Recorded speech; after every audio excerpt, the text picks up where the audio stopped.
देवतांना so काही मर्यादा आहे आणि त्या मर्यादेचं उल्लंघन आम्ही देवता कधीही करू शकत नाही. सुंदर आणि रूपा यांच्या बालपणाप्रमाणे त्यांच्या जीवनाचे त्यांना दुःख दिलं गेलंय, ते दुःख त्यांना भोगावंच लागणार आहे. आमची भक्ती करून सुद्धा त्यांना दुःखाला सामोरं जावंच लागणार आहे. मला माहित आहे यावेळी तुझं आणि दैत्य गुरूंचं काय बोलणं झालं होतं, सांग मला. मी आडेवेडे का घेत होते हेच तुझ्या मुखातून मला ऐकायचं.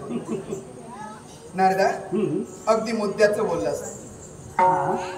तुला एकच म्हणायचंय की शुक्राचार्याचा आणि माझा जो झालेला शाब्दिक संघर्ष हा शाब्दिक संघर्ष नसून तत्वाचा होता. शुक्राचार्याला झालेला अहंकार, त्याला नियतीवर मात करायची आहे. पण जिथं आम्ही देवता नियतीवर मात करू शकत नाही तिथं शुक्राचार्य नियतीवर काय मात करणार आहे.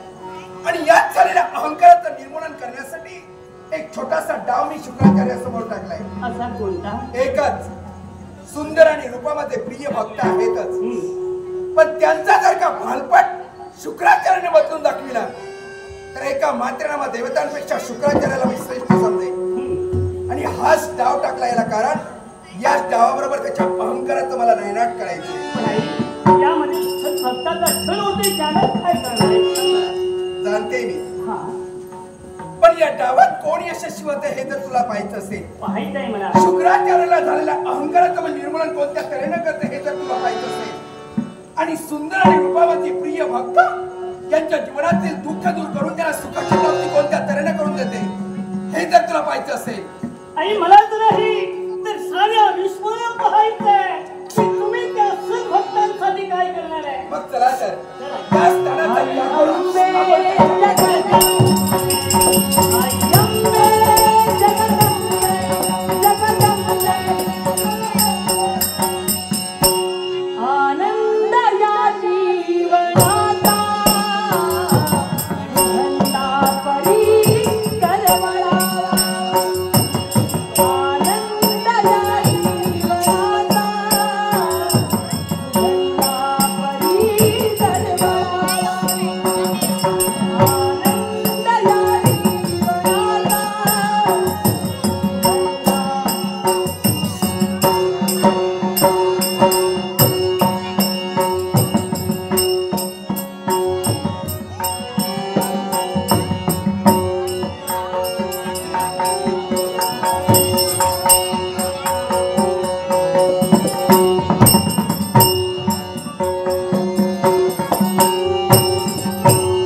सानवी गायचोर या दोघाही बंधू भगिनींनी आमच्या कलागुणांचा गौरव करण्यासाठी बहुमने 100 रुपयांचा पारितोषिक कुमार शोभित गायचोर व कुमारी सानवी गायचोर या दोघाही बंधू भगिनींना परमेश्वरानं आईनं उदंड आयुष्य दिवसी देवाचरणी प्रार्थना करून पारितोषिकाचा आदरपूर्वक स्वीकार. कांता घाटकर यांच्या स्मरणार्थ किरण घाटकर सायली घाटकर या दोघांनी हार्मोनियम वादक मयूर गवळी यांच्या कलागुणाचा गौरव करून 200 रुपयाचा पारितोषिक दिले. मयूर गवळी यांच्या वतीने पारितोषिकाचा स्वीकार करून आभार. मी या मंदिरात तुला काय यावं हे सांगितले याला कारण आहे. कृपा या मंदिराने मी आपला संसार थाटला. मी आंधळा होतो. आंधळा तरी असलो तर एकमेकासाठी आम्ही सुखी होतो.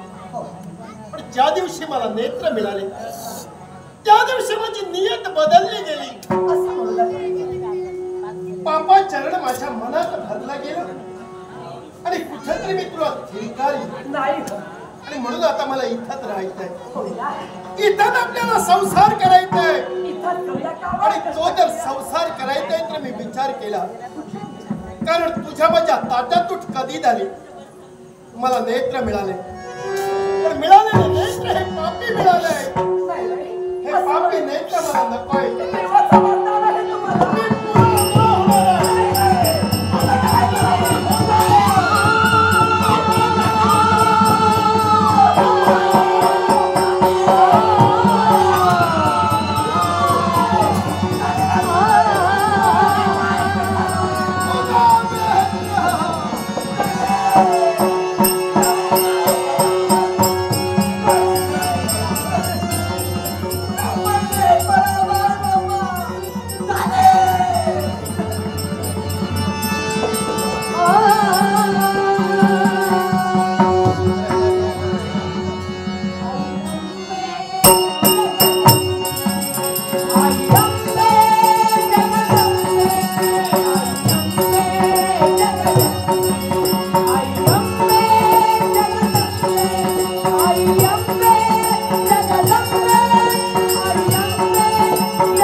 आतापर्यंत त्यांच्या जीवनात त्यांच्या विधिलेखप्रमाणे त्यांना हे दुःख भोगावं लागलं. शुक्राचार्याला झालेल्या अहंकाराचं मला निर्मूलन करायचं होतं. म्हणूनच शुक्राचार्यासमोर मी एक डाव टाकला होता. हे मी नाट्य का केलं माहिती? पाहायचंय तुला? ऐकायचंय? कोण रे शुक्राचार्य?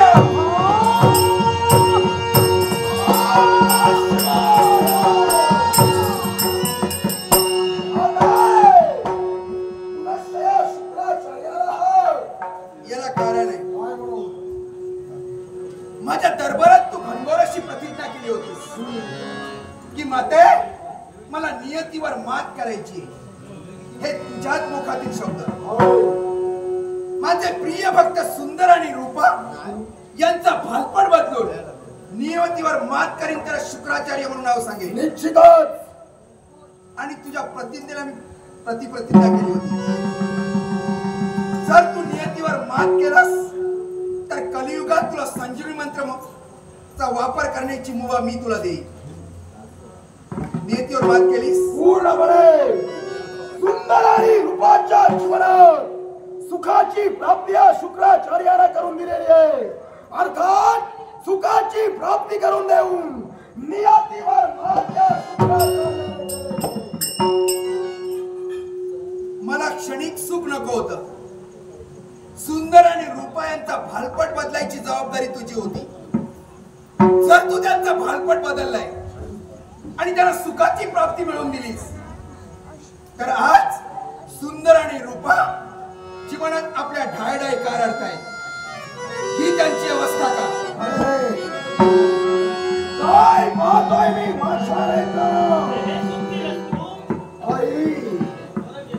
आज या शुक्राचार्याचे नेत्र तू घडले. अगं मीच काय या विश्वात नियतीवर मात कुणी करू शकत नाही. दानवांच्या प्रेमापोटी आज तुझी सुद्धा योग्यता मी माझ्या पायदळी करून दिली.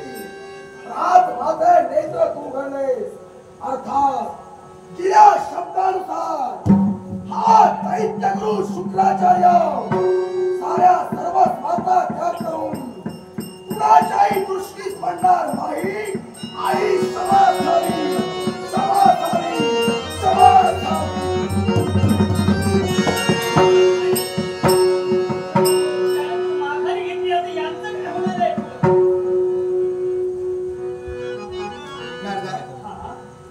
मी तुला प्रथमच सांगितले सुंदर आणि रूपा हे आपल्या जीवनातील भालपटाप्रमाणे त्यांच्या विधिलेखप्रमाणे आतापर्यंत त्यांनी दुःख भोगिलं.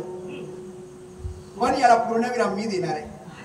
हा आतापर्यंत माझी केलेली भक्ती त्या भक्तीचं श्रेय देण्याची वेळ आज जगत जननीवर आली आणि विधिलेखप्रमाणे त्यांच्या जीवनातील दुःख संपलंय आणि याच्या पुढील दिवस आहे ते त्यांना सुखाने जगायचे दिवस आहे असा त्यांचा विधिलेख आहे. आणि त्या विधिलेखप्रमाणे त्यांच्या जीवनात मी त्याला सुखाची प्राप्ती करून देते.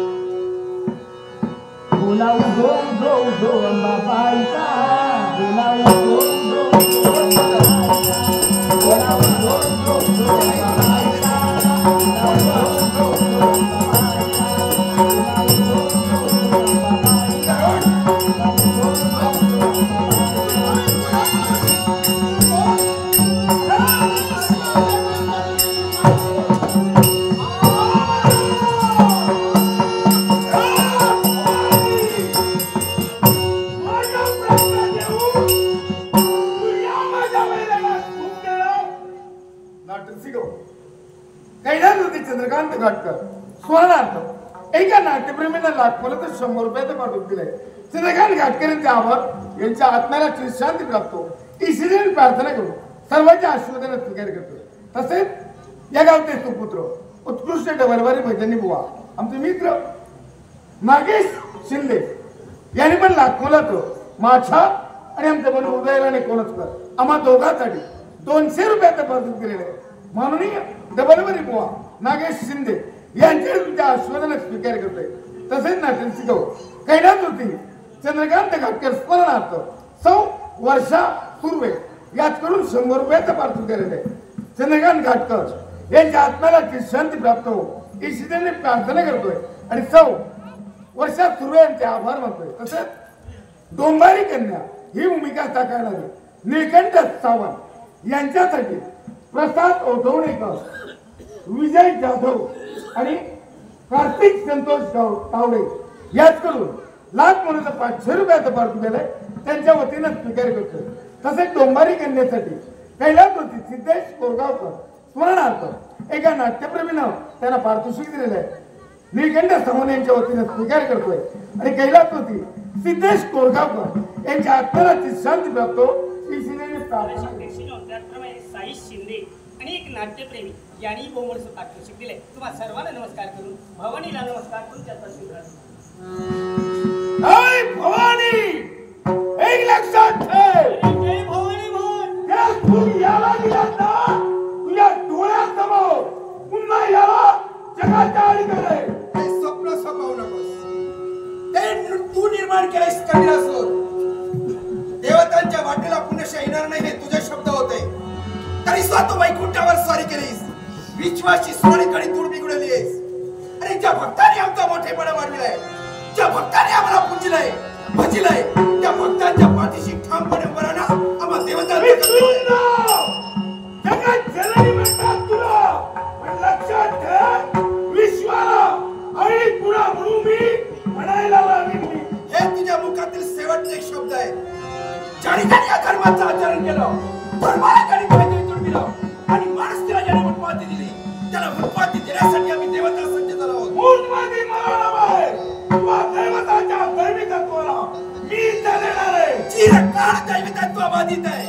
भक्तितत्वाची जोड देवतत्वाला आणि जोपर्यंत देवतत्वाची जोड भक्तितत्वाला आहे, तोपर्यंत तू काही करू शकत नाहीस. माझ्या देहात रक्ताचा खेळता खेळ असेपर्यंत तुमचं अस्तित्व नष्ट करावं यासाठी झटे. मोठेचा दानव आहेस तू, जर जर शरण्य मातेला. मी शरण येणार नाही. भवानी म्हणतात तुझे पण नमणार नाही. जर का तुझ्या भूतांच्या आत्माला चिरशांतीला वाढीचे वाटत होते, तर अजूनही तुझा भवानी तुला संधी देते. दयेचा सागर आहे, मायेचा महासागर आहे, पण बळातलीच्या अग्नी चिरकाला आहे.